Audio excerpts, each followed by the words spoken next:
Kasikin, good morning. Isa na pong mapagpalang araw po sa ating lahat. Welcome na naman po sa panibagong nating video. You are still watching Shiki Namnams TV. So mga kasikin, for today's video nga po pala, meron akong naihanda ditong mga tingnan nyo mga kasikin, no? Ready papaya para po sa ating mga alaga. So ayun, salamat nga pala mga kasikin sa lahat po ng pumunta dito. Bumili po ng ating mga pasisiw. So far, yung ating pong nabenta is yung po mga sisiw lamang po. So kung napapansin nyo mga kasikin, yung basilan natin na pag-alagala lang, nasa 3 pieces na lang sila. Iwan ko nasan yung isa. Ayan. At dito rin sa ating mga asil black. Ayan, malapit din silang maubos, no? 3 na lang din ang natira mga kasikin. Ayan, sa ating mga blues, mayroon pang kaunting natira. At ngayon, meron akong nahinda ditong patuka sa ating basilan. Atin mo ng bigyan. So, nandito nga pala yung patuka nila, no? So, bibigyan natin. So, yung kanilang inahin mga kasikin ay on breeding na kay Bart. At ngayon, papakainin muna natin sila saglit. Ayan.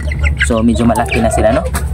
Nasa 45 days old na po. Malapit na po sila mag 2 months mga kasikin. Ayan.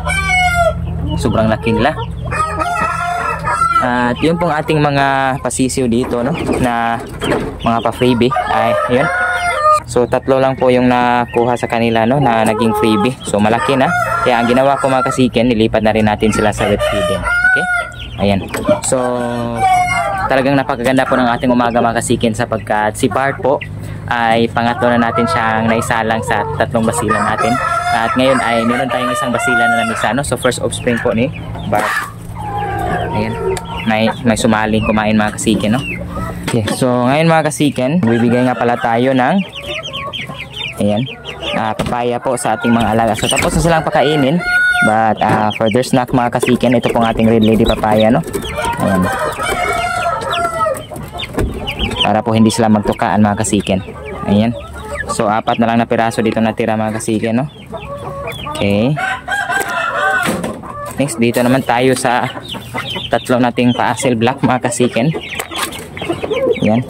So far, sobrang dami pong na benta natin sa kanila. Mga nasa 6 na piraso yung nabenta natin dito. Kaya 3 na lang silang natira. Sobrang lakas lang kumain mga kasikin, no? Yan.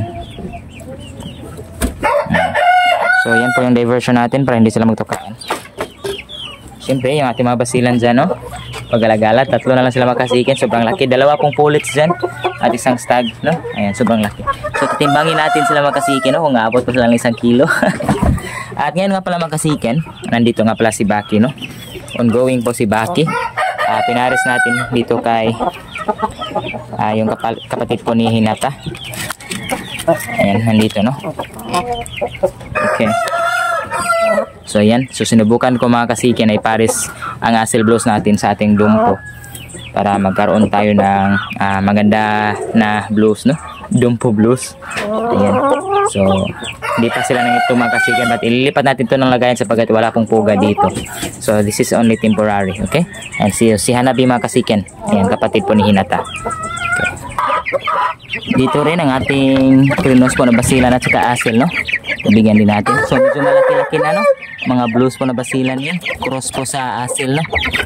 Ayan. Hindi po sila sanay na mayroong ayan.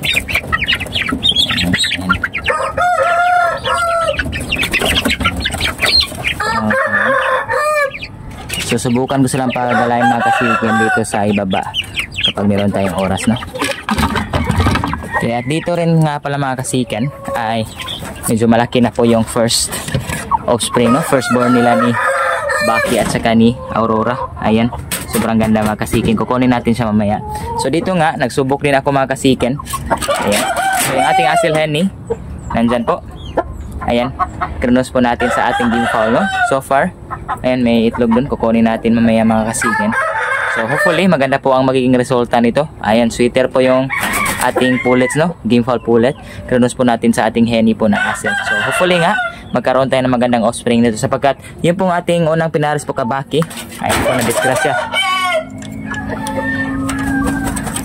So yun pong aming eksperimento po, experimental na breeding po, yung kay Baki cross po sa aming game fowl. Napakasayang po sapagkat ayan, na-disgrasya po yung mga sisiw niya dito. So ngayon, second time po na mag-cross ulit ng asil at saka game fowl. So sana ay magiging successful na po ito mga kasikin.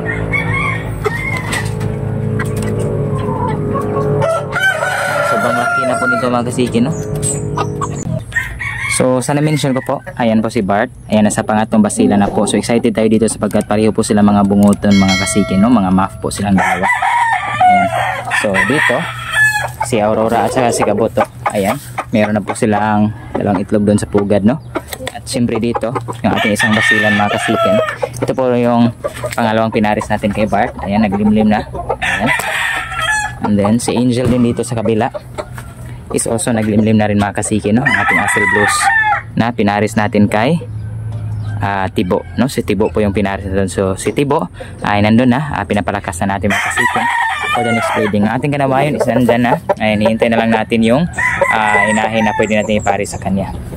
So ngayon nga, mga kasikin, the main reason kung bakit tayo nag-content is para ipakita ko po sa inyo yung pong, ayan, ating basilan hen po na namisa na. Supposedly, mga kasikin, nasa 12 pieces po yung itlog niya, and then meron pong 4 na walang laman, so mga bugok po. At yung napisa, mga kasikin, 8 sana, but yung dalawa is naapakan niya dun sa itaas sapagkat hindi masyadong maganda yung pugad niya. So 6 na lang po yung survivor. So ayan po yung mga kulay, no? Mga abuhin, no? Ayan, so we are hoping po na maging successful po ito. So ang plano ko, mga kasikin, kagaya po ng ating naunang basilan doon, paggalain lang natin ito after 1 week. Hayaan natin silang paggalagala lang din sa labas, no, para malakas po yung mga sisiyo at masanay din sila na again natural po yung pagpapalaki sa kanila.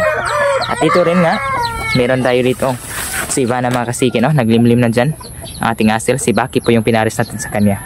At syempre, hindi po pahuli ang ating Gimfalp, mga kasikin, nandyan, no? So yung kanilang nilimlim, mga kasikin, is mga itog po ng ating Dumpo Malay, no? Okay, ayan. So mga kasikin, hanggang dito lang muna po yung video natin. Update natin patungkol po sa unang sisiw po ni Bart. So see you na po sa sunod naming mga upload, mga kasikin. God bless po.